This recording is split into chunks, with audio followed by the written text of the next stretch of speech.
हाय, आपके साथ मैं हूँ Surabhi Sharma. India TV YouTube channel subscribe करिए, बेल आइकन दबाएं। नमस्कार, आप देख रहे हैं इंडिया टीवी। मैं हूं ज्योति मिश्रा और इस वक्त की सबसे बड़ी खबर उत्तर प्रदेश की सियासत से। यूपी के सीएम योगी आदित्यनाथ आज दिल्ली पहुंचे हैं। योगी इस वक्त दिल्ली के उत्तर प्रदेश सदन में, यूपी सदन में मौजूद हैं। दिल्ली के इस दौरे के दौरान सीएम योगी प्रधानमंत्री नरेंद्र मोदी, गृह मंत्री अमित शाह और बीजेपी अध्यक्ष जेपी नड्डा से मुलाकात करने वाले हैं। सबसे पहले योगी की मुलाकात अब से कुछ देर बाद यानी शाम 4 बजे गृह मंत्री अमित शाह से होगी। इसके बाद कल सुबह 11 बजे वो प्रधानमंत्री नरेंद्र मोदी से मिलेंगे और फिर दोपहर 12:30 बजे बीजेपी अध्यक्ष जेपी नड्डा से उनकी मुलाकात होगी। कोरोना की दूसरी लहर पर कंट्रोल के साथ ही यूपी में विधानसभा चुनाव पर एक्शन शुरू हो चुका है। दिल्ली दौरे पर सीएम योगी चुनावी तैयारियों से लेकर मंत्रिमंडल विस्तार तक पर केंद्रीय नेतृत्व से बात कर सकते हैं। सीएम योगी के दिल्ली दौरे का पूरा प्लान आपको बताते हैं। वो अपनी सरकार के कामकाज का पूरा ब्यौरा लेकर दिल्ली पहुंचे हैं। कोरोना काल में सरकार ने क्या क्या किया, कैसे ऑक्सीजन की व्यवस्था की, अस्पतालों में बेड बढ़ाए गए, उत्तर प्रदेश में कोरोना पर काबू कैसे पाया गया, किस तरह से रिकवरी रेट 98% पहुंचा। यूपी में अब तक 2,15,88,000 कोरोना वैक्सीन भी लग चुकी हैं।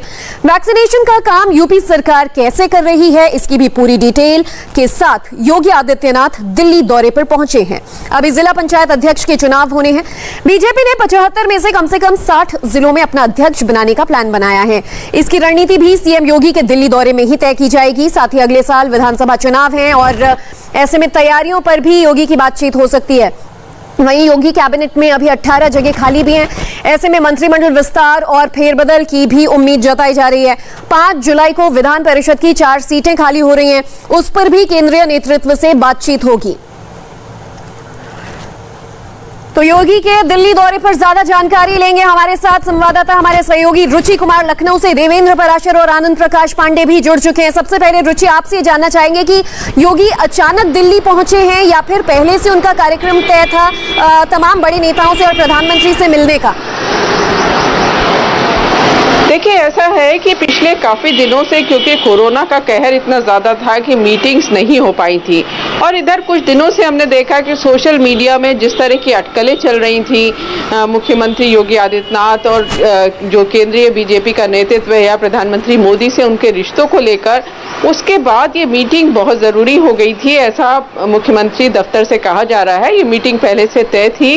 उन्होंने टाइम लिया, प्रधानमंत्री मोदी का टाइम लिया, गृह मंत्री अमित शाह से टाइम लिया और पार्टी के अध्यक्ष जेपी नड्डा हैं उनसे टाइम लिया और उसके बाद वो दिल्ली गए हैं क्योंकि कोरोना का असर उत्तर प्रदेश में काफ़ी देखने को मिला था। तो इस दौरान पूरे कोरोना काल में सरकार ने किस तरह से काम किया, कैसे लोगों को राहत पहुंचाई, इसका पूरा डिटेल, बहुत सारी फाइल्स मुख्यमंत्री योगी आदित्यनाथ लेके गए हैं। पाई चार्ट्स हैं उसमें, जिसमें बताया गया है कि किस तरह से यूपी में पहले ट्रेस किया गया जिसको कोविड था, फिर उसकी टेस्टिंग हुई और उसका कैसे इलाज किया गया।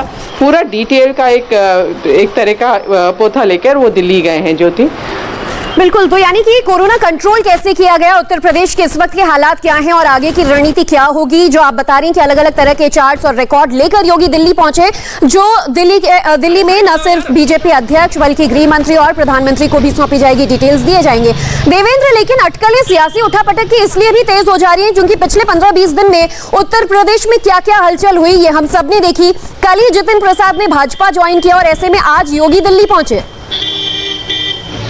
नहीं, जितिन प्रसाद और योगी के पहुंचने में कोई कनेक्शन नहीं है, लेकिन ये आप सही कह रही है कि उत्तर प्रदेश बीजेपी में पिछले कुछ दिनों में बहुत ज्यादा हलचलें मची हैं और वो हलचल सिर्फ ऐसा नहीं था कि कुछ जर्नलिस्ट ये बात कर रहे हो या सोशल मीडिया पे कर रहे हो, बल्कि बीजेपी के अपने जो नेता हैं उनके अंदर भी बहुत ज्यादा कंफ्यूजन था, अलग अलग राय थी। उनका अपना जो फीडबैक का सिस्टम था उसमें तमाम तरह के गॉसिप्स वाली जो चीजें होती हैं इन सारी चीजों पे भी वो भरोसा कर रहे थे। तो इससे आप अंदाजा लगा सकते हैं कि पार्टी के भीतर ये माहौल किस प्रकार का हो गया था और उसके पीछे कई वजह है। पहली बात तो ये कि योगी की कार्यशैली को लेकर एक तबका है ही पार्टी के नेताओं का, विधायकों का और मंत्रियों का जो उनसे नाराज रहता है। और दूसरी चीज ये कि कोरोना में जिस प्रकार से यूपी की छवि खराब होने लगी, उस बात को लेकर पार्टी नेताओं को बहुत ज्यादा चिंता हुई, शीर्ष नेतृत्व को चिंता कि अब आगे उसको कैसे ठीक करना है, क्योंकि जब पंचायत चुनाव में बहुत ज्यादा पार्टी को सेटबैक लगा तो वहां पे पार्टी नेतृत्व चिंतित हुआ। तो इस सारे माहौल में एक नैरेटिव बना, उस नैरेटिव ने बहुत सारे कयासों को, भ्रम को जन्म दिया, जो कि सत्य से कई सारी चीजें बहुत दूर थी।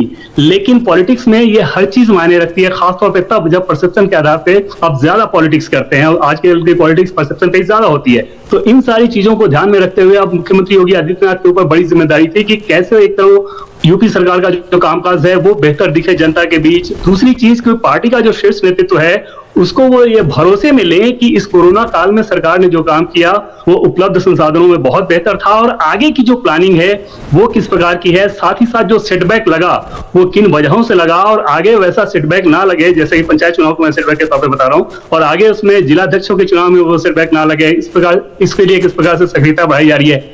इन सारी चीजों को लेकर ही एक रिपोर्ट देने की कोशिश करेंगे योगी आदित्यनाथ, और शीर्ष नेतृत्व का भरोसा जीतने की कोशिश करेंगे कि यूपी में ऑल इज वेल है। और जाहिर तौर पे अपने विरोधियों या जो ऐसे नैरेटिव चला रहे हैं उनको भी एक मैसेज देने की कोशिश की जाएगी ऐसी मुलाकात और एक खूबसूरत पिक्चर के द्वारा कि देखो ऑल इज वेल चल रहा है। बिल्कुल, सवाल यही उठ रहा था देवेंद्र की, जिस तरह की बातें सामने आ रही थी और जो पिछले दौर पर सोशल मीडिया में खासतौर पर आपने बताया कि तरह तरह की गॉसिप्स उत्तर प्रदेश के मुख्यमंत्री योगी आदित्यनाथ को लेकर होने लगी थी, उनमें सवाल यह भी था कि 2022 विधानसभा चुनाव के वो बीजेपी का चेहरा होंगे भी या नहीं। बहरहाल आज कई तरह की अटकलें हालांकि साफ हो जाएंगी इन बड़ी बैठकों से, और ये जो योगी का दिल्ली दौरा बताया जा रहा है, लेकिन मुख्य एजेंडा इसका रहेगा क्या?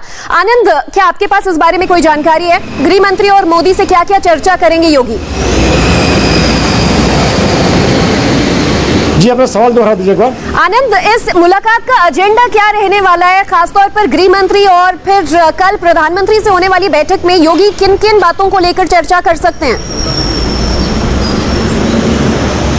जाहिर तौर पर यूपी में अगले साल चुनाव है, ऐसे में ये जो आज बैठक होनी है, ऐसी आने वाले दिनों में बैठकों की फ्रीक्वेंसी और बढ़ेगी, क्योंकि यूपी बीजेपी के लिए खासा अहम है, क्योंकि 80 सीटें वहाँ से आती है। और आज अमित शाह से जो उनकी मुलाकात होने वाली है कुछ देर में, उसमें जाहिर तौर पे चूँकि जो कोरोना था उसको पूरा जो नोडल मिनिस्ट्री थी सेंटर से वो गृह मंत्रालय था, तो अमित शाह गृह मंत्री भी हैं।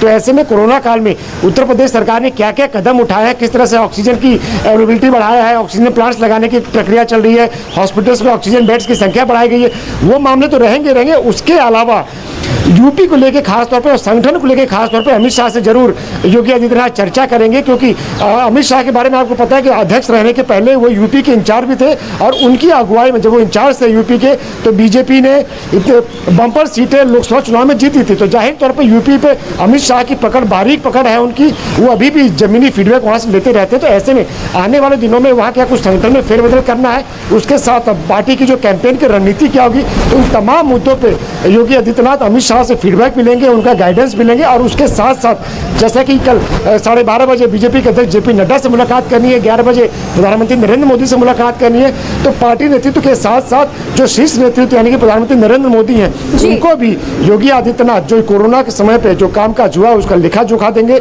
और साथ ही साथ आगे क्या उनको गाइडेंस मिलती है वो भी वो लेना चाहेंगे, क्योंकि अब 6-7 महीने उनके लिए बड़ा हेक्टिक होंगे। पार्टी के तमाम कार्यक्रम यानी ये अभी शुरुआत है, बैठकों का दौर आगे और शुरू होगा। वो हाइलाइटर्स भी हम दिखा रहे हैं कि इन मीटिंग्स में मुद्दे क्या रह सकते हैं, मंत्रिमंडल विस्तार से लेकर फेरबदल की संभावनाएं, और साथ ही प्रदेश में कोरोना के हालात, इसे कैसे काबू में किया गया और किया जा सकता है, तमाम मुद्दों पर योगी आदित्यनाथ आज दिल्ली पहुंचे चर्चा करने के लिए। हाय, आई एम सुरभि शर्मा। खबरों से अपडेट रहने के लिए India TV YouTube channel subscribe करिए, साथ में बेल आइकन जरूर दबाएं। जुड़े रहें इंडिया टीवी के साथ।